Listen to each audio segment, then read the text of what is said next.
What's going on, guys? I thought we'd make a new video, something a little bit more interesting than normal, and I thought I would respond to your comments on my YouTube page. So I picked out some of the more interesting ones and I thought I would cover them, and we're going to go through and start. Now, there's probably like 20 in here, so I'm going to try and answer them to the best I can without making the video too long, but without any further waste of time. Let's go through and see what the first comment is. Trig to the ER says, on the discussion of Nick versus Samson, I think that the flow should be in the conversation, but I don't think it should hold the importance of someone like Milos would suggest. In my opinion, Nick is one of the best bodybuilders in the world, and seeing that physique lose to someone because of flow would be wrong. I 1,000% agree. I don't think somebody winning just because of flow is the proper way to judge bodybuilding, but as you guys know, we've discussed many times, if you take three pieces of criteria, for example, if we take shape, flow, aesthetics, symmetry, whatever name you want to put on it, but in this case, we'll take flow, and when you take muscularity and you take conditioning, generally we're looking for the person with the best of all three. And some people are going to have weaknesses in some areas, and some people are going to have strengths in some areas, and we're trying to find the best balance of all three of those. Nick currently is the best bodybuilder doing the Arnold with the combination of all three of those. Is he losing a little points in shape and flow? Sure, but he makes up for it in muscularity and conditioning and always peaking perfectly. So, and then if you take Samson's probably losing a little bit in muscularity because he needs a little bit more muscle in the back and the shoulders, and he's losing a little bit in conditioning, but he makes up for it in flow and aesthetics. So you have these balancing acts that you have to play with all these people, right? Then you have Rami. Rami has condition and muscularity, but he's missing some body parts. He has a little bit of flow, but it's not incredible. It's not an exact science when you're looking at these things. So yes, I agree with you, Trig to the ER, that flow alone should never be the reason why somebody wins over somebody else. So let's keep rolling here. We got the next question is from, or next comment is from Michael Whitesell, says, in anyone else's case, they would say the jump from 6 to 3 is massive. They would respect the top 3 at the O, which was literally just a few weeks ago. But Nick is still catching all the doubt. Can't wait for the show to be over, for him to win, and the folks can't stop doubting him for at least a month. Nobody's doubting Nick. I think it's funny that you even said that after listening to our podcast. Everybody knows Nick is the favorite to go into the show. Me, Ian, Justin, anybody who's on the podcast knows it's Nick's show to lose. That doesn't mean it's a guaranteed win for Nick. And I think part of what you guys miss in the back end of podcasting is it's the point of trying to create conversation. So if I sat here with everybody else and said, you know what, Nick's going to win, that's the end of it, it wouldn't make for a really good show. And it wouldn't make, and also it wouldn't be giving a voice to people that maybe think Rami's physique is better, or Samson's physique is better, or Bonak's physique is better. So I'm trying to give other opinions. Now, if we're just talking, we're not on a podcast and we're all sitting here talking, Nick is the favorite to win the show. It's Nick's show to lose. And I think everybody knows that. Everybody watching knows that. Everybody going into the show knows that. But again, that does not mean it's a guaranteed win for Nick. So nobody is doubting Nick, and nobody is going to be silent after he wins.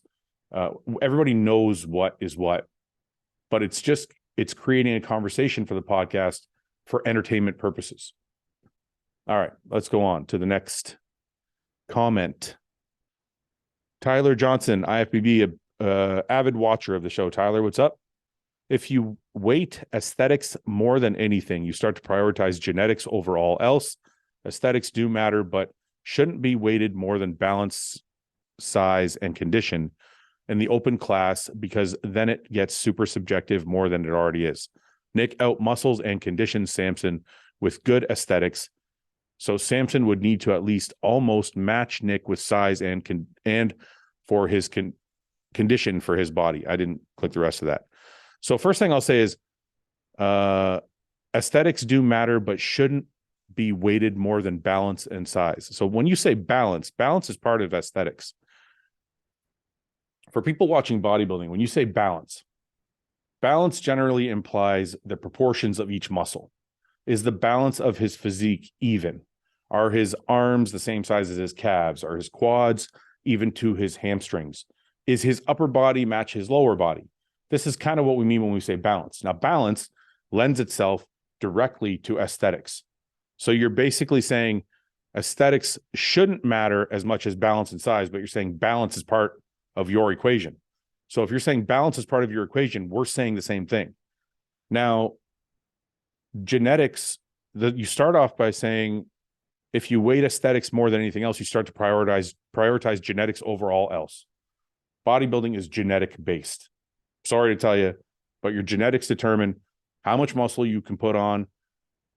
Your genetics determine the shape of those muscles. Your genetics determine the volume of those muscles, how round your muscle bellies are. Your genetics determine what kind of condition you can get in, what your skin texture looks like. Is it thin? Is it thick? Your genetics determine your balance. Your genetics determine everything. Bodybuilding in itself is genetically determined, as is almost any other sport. If you take Shaquille O'Neal, he has a genetic gift. He's tall, he's thick, he's fast. He can outplay other basketball players because he has a genetic gift that he's added a skill to. Now, in bodybuilding, it's the same thing. The best genetics are going to win. When people think genetics, they only think aesthetics and balance of a physique. Genetics implies everything. Genetics is Nick is a mesomorph. That's why he looks like a freak. That's genetic. Ian, that conditioning he gets, that's partially because of his genetics. Ian is not dieting any harder than take any other bodybuilder, right? Like most other bodybuilders are dieting with that same level of intent. But his genetics allow that skin to look paper thin and allow him to get into a condition that some other bodybuilders might not be able to. So genetics is the entire thing. So to say we're prioritizing genetics, that's kind of what we're doing from the beginning. And then you go on to say Nick out muscles and out conditions Samson with good aesthetics. Nick does out muscle in some shots and does out condition Samson in some shots with good aesthetics. Yes. So out muscles, out conditions with good aesthetics. As I said before, Samson has aesthetics, maybe not as much muscle, maybe not as conditioned. But, and that's why I said Samson could win, because if he brings that conditioning level up, now he's got 2 of the 3. And so they're kind of even. Now it's apples and oranges. Which physique do you want to pick? So you're trying to increase criteria. So no one's saying that we should base the heaviest on aesthetics. But I do believe that if we want bodybuilding to go back to the golden era, as everybody says, the 90s, everybody points to the 90s as the most beautiful physiques. If we want bodybuilding to go that way, then we have to say that there is an aesthetic structure that we're looking for, and the mass and condition is supposed to be combined with that. It's not just an all-out mass game where everybody just gets, I already went through that. 2005 or even 2000, early 2000s to like late 2000s, maybe a little bit 2010, maybe a little bit past that. The guys just got massive, and the guts got massive, and all the fans were complaining. Oh, these guts are out of control. Everybody's got a bubble gut. Everybody's got a wide waist. This is not the way to go. And so obviously that means the fans and the judges are saying, look, you know what? We got to go back. And that's what they've started to do. So I think they're going in the right direction. I just think that should still be the priority. Not above all else, though. Jose Garza says, I love the podcast, but I think if Nick was still with Hosstile or just in the podcast, you would say Nick is the winner, then Samson. Sorry, man. I see a pattern where someone leaves or something happens. It's like you don't back them up anymore like you used to. If you would like to be on good terms with Nick again, I don't think this is the way to go about it. Samson was 6th. Nick was 3rd. Okay. First, me and Nick are on good terms. I spoke to him 3 days ago. You guys only see the podcast and the company. So you think, well, if he's not on the podcast, they must be fighting. And if he's not part of the company, they must be fighting. I spoke to Nick 3 days ago, wished him well. I think his prep is going to go great. And I think, as I said earlier in this video, he is the front runner to win. But, and I won't belabor this point, but that doesn't mean that I'm not going to give other scenarios in which someone else could win. Now, am I promoting Samson? Of course. He's my athlete. I've signed him. I believe in him. I think he can be the greatest. Why would I pay somebody a bunch of money if I didn't think they were going to be great? Like, this is common sense. You don't pick an athlete and then go, yeah, I don't think he's ever going to win. No. I saw the potential in Samson 2 years ago, and I said, you know what, this guy's going to be great. So just by default of paying the guy, I'm already promoting him. I already am biased towards him. I already think he's going to be incredible. That's why I have the athlete. That's why I pay the athlete. Now, I also paid Nick because I thought Nick was going to be incredible. And Nick is going to be incredible and is going to continue to be incredible. He's just not with Hosstile anymore. But that doesn't mean I think he's any less of a bodybuilder. But I am promoting my athlete because I think he's fucking great. Not to mention, the other thing that happened was I never saw Samson compete in person. And I never got to, I saw him at the Arnold, but that was before he put on all that mass. Watching him step out into the lineup next to Rami just a month ago or so at the Olympia blew my mind. It was the first time I looked at Samson and thought, I know this guy's going to be great, but now I think he can be the greatest. I never thought that about Samson before.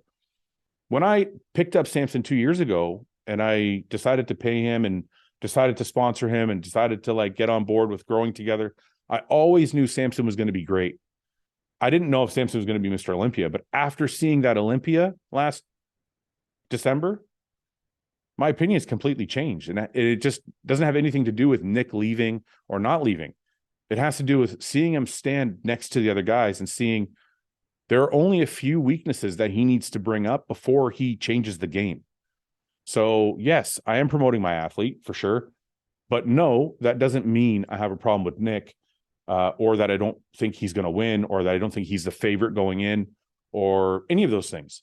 So it's not the world is not a this or that always. There's a lot of gray in there.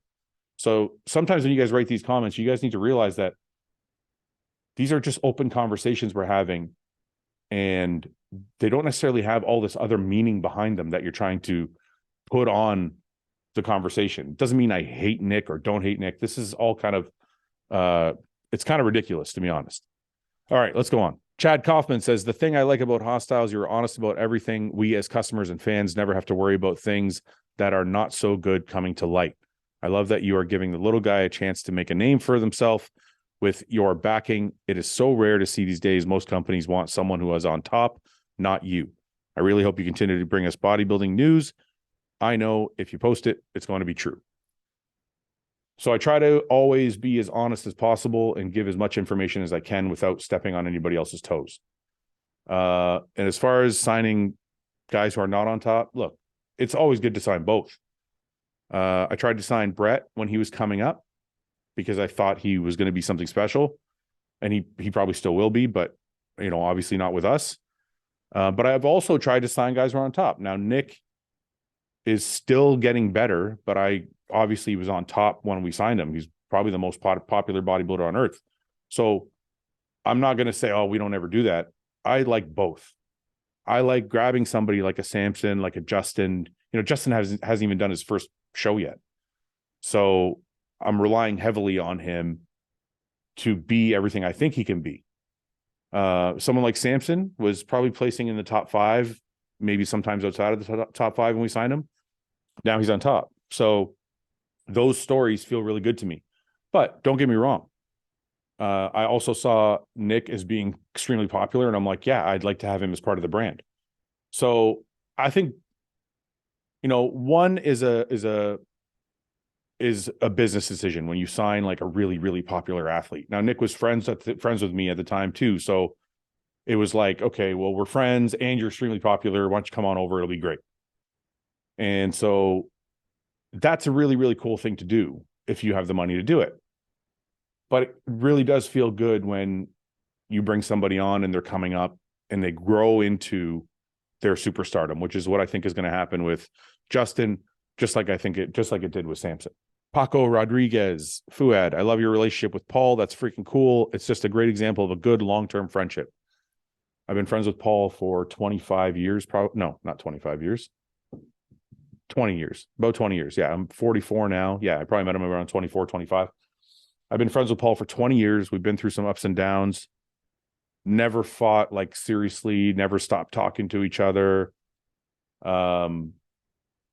He's just a good person, man. You guys see it on the podcast. He's just a funny fucker that has no ego, that has not a bad bone in his fucking body, and really, honestly, just always wants the best for me.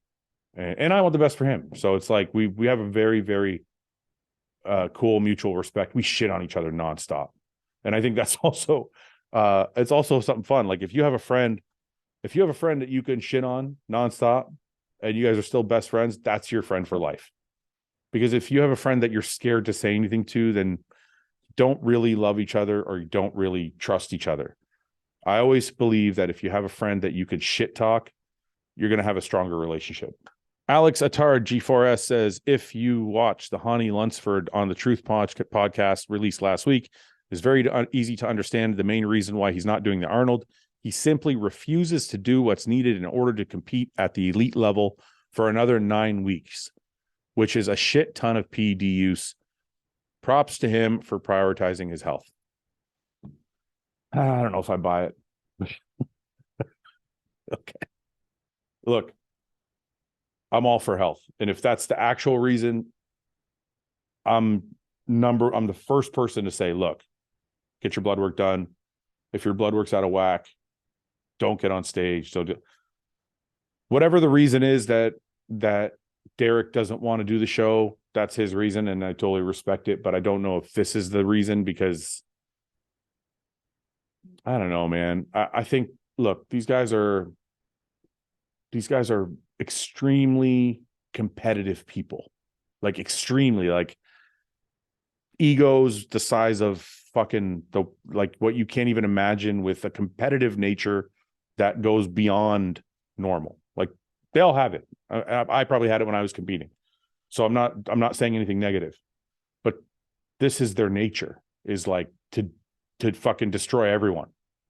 And they can be friends and still want to do that. But I just don't believe with that competitive nature. If he really wanted that Arnold Classic title, I don't believe that the extra 9 weeks of PED use is what put him out. I think, my personal opinion, and this is just has no, like, behind the scenes information. My personal information, knowing Hani, knowing Derek, well, I don't really know Derek, but knowing Hani, my personal belief is the Olympia is the number one priority for Derek, and all else is not important. And I think that's why he's not doing the Arnold, because this gives him an extra 2 months of putting on more muscle and being even more impressive, and then nailing down that Olympia win, which, after seeing him at the Olympia, everybody thinks that he is the next in line, or definitely could have a reign of 3, 4, 5 years.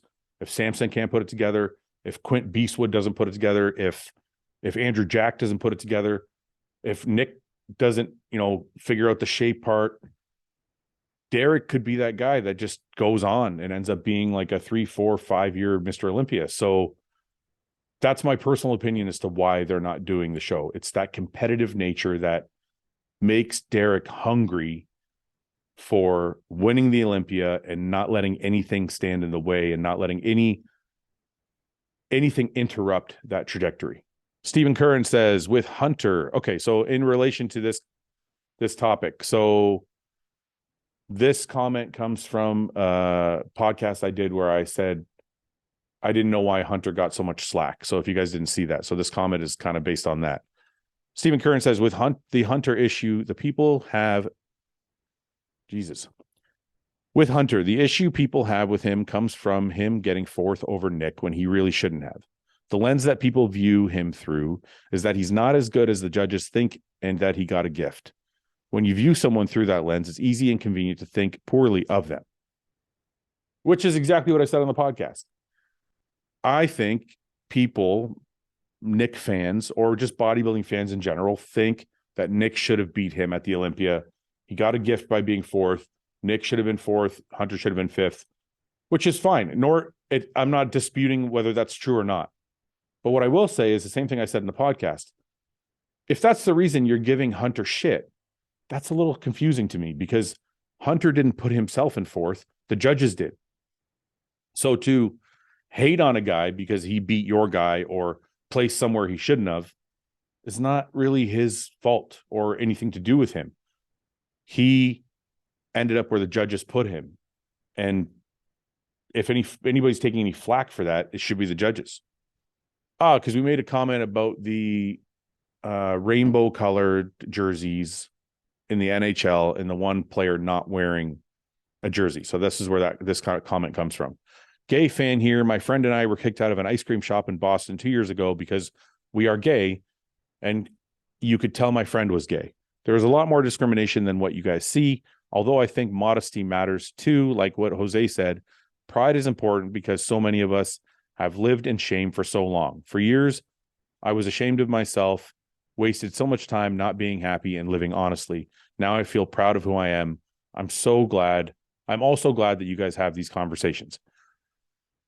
So the crux of our conversation was that we don't think you should have to wear a rainbow jersey or anything else to signal that you are okay with LGBTQ or whatever, homosexual behavior, whatever it is, or gay pride, whatever the rainbow colors mean.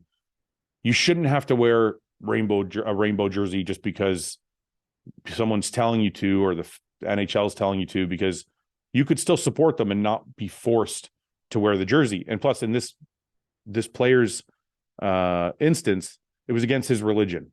So he was like, look, I'm not wearing that jersey.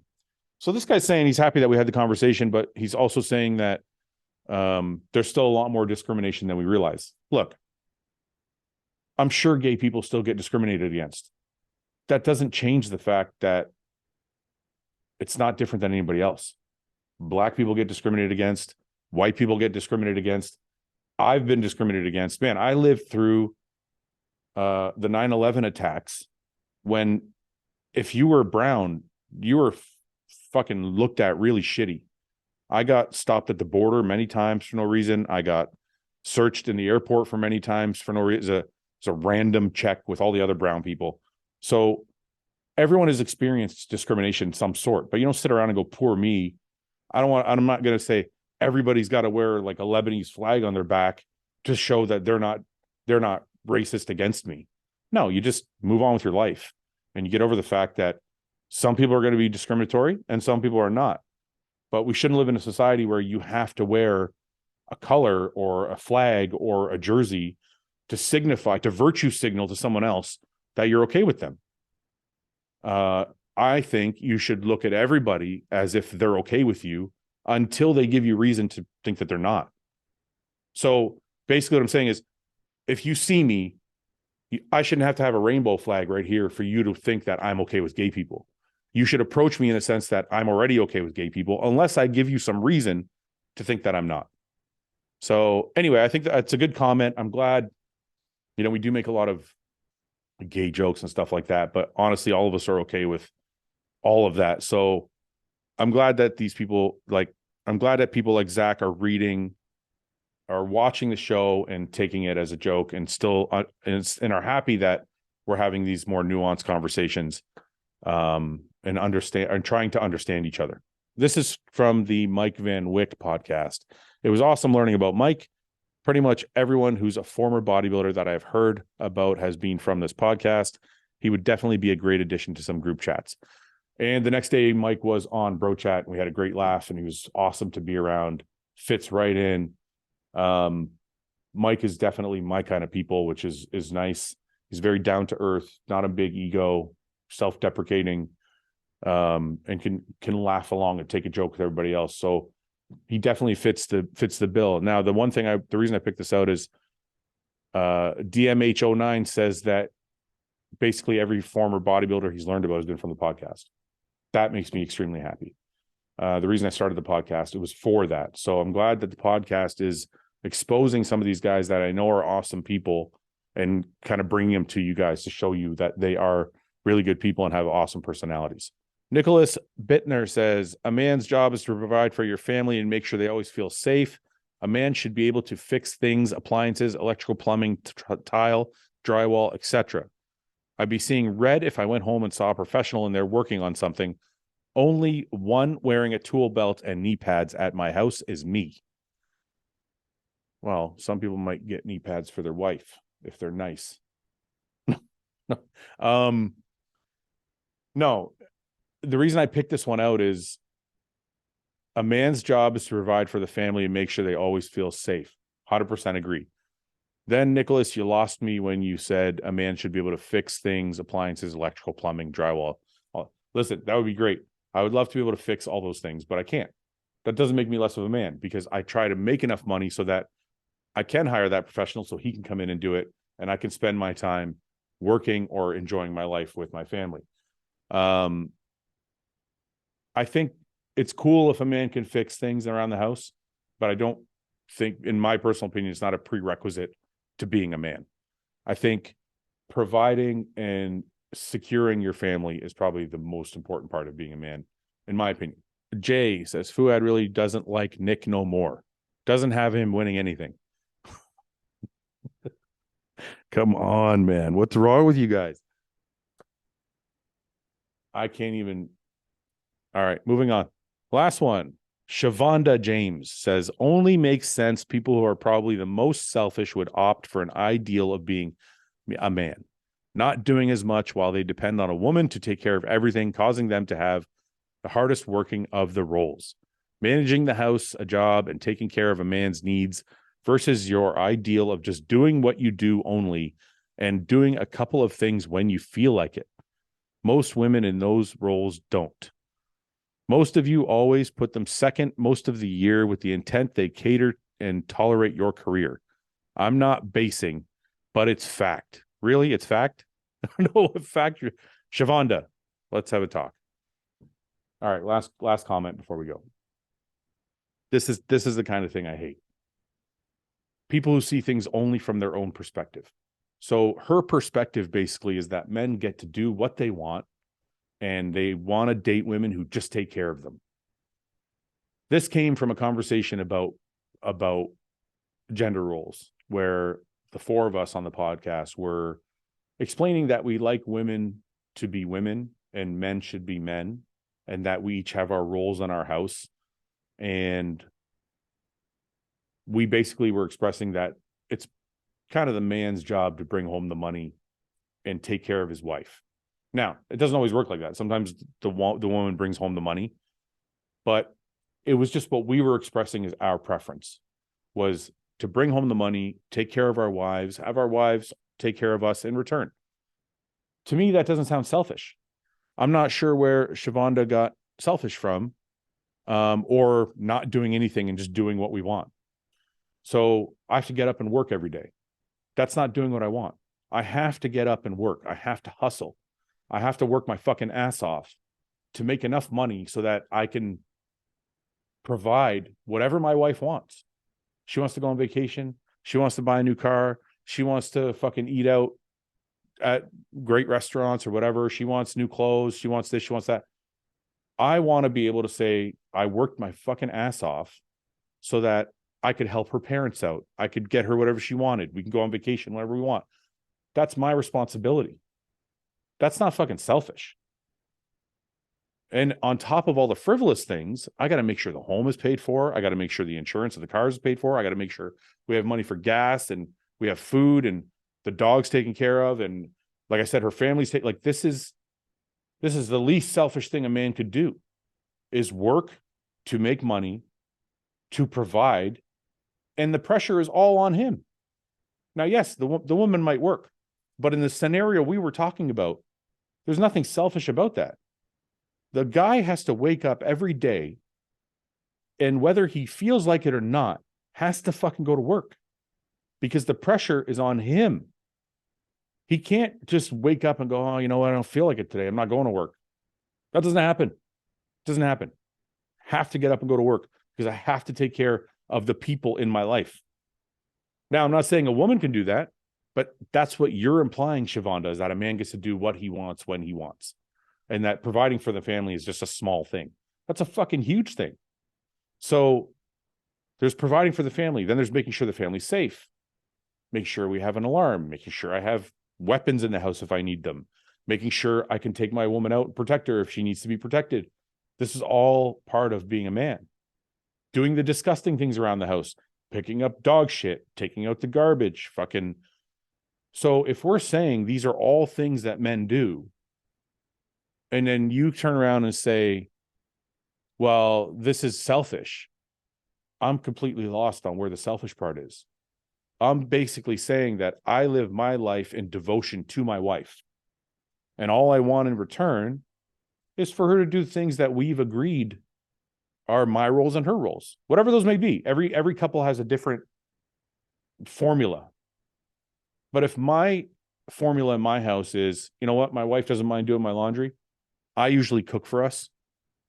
That's the way we do things. It's not selfish to have those roles.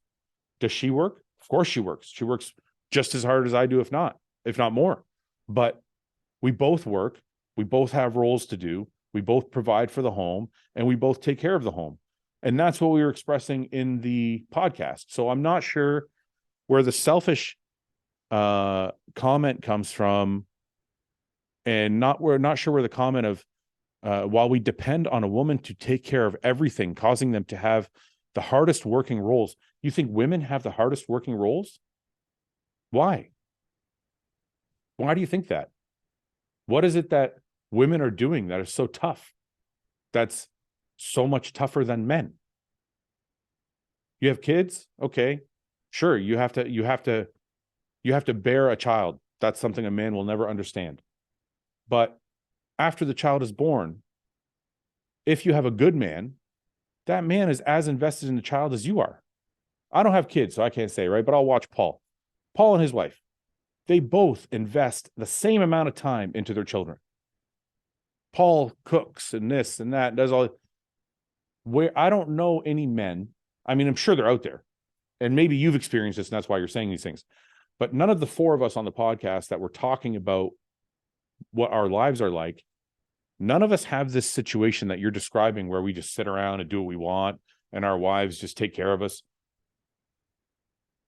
And also, what's wrong with a wife taking care of her husband if her husband fulfills his roles? What's wrong with that? Why is this comment looked at like it's a negative thing? So if a man works his fucking ass off and brings home the bulk of the money for the home, and also is doing things around the house, making sure the cars are fixed, making sure the oils have the cars have the oil changed, making sure all the garbage is taken out, making sure things are fixed around the home, all the things that men generally do. Why is it wrong for him to say, you know what? I like it when my wife makes me a sandwich. I like it when my wife knows I'm coming home and she makes me fucking dinner. Why is that wrong?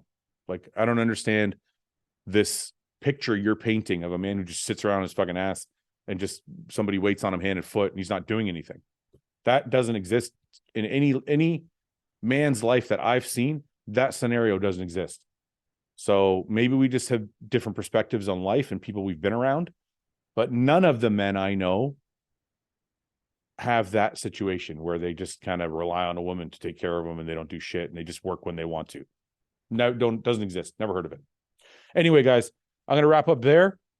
I hope you guys enjoyed the Q&A, or not Q&A, but comment response video. I'm going to see if you guys enjoyed it, I'll do more in the future. And this is just a test one today to see how it goes and see what you guys think and see if you like it. Comment below. Let me know if you like the idea.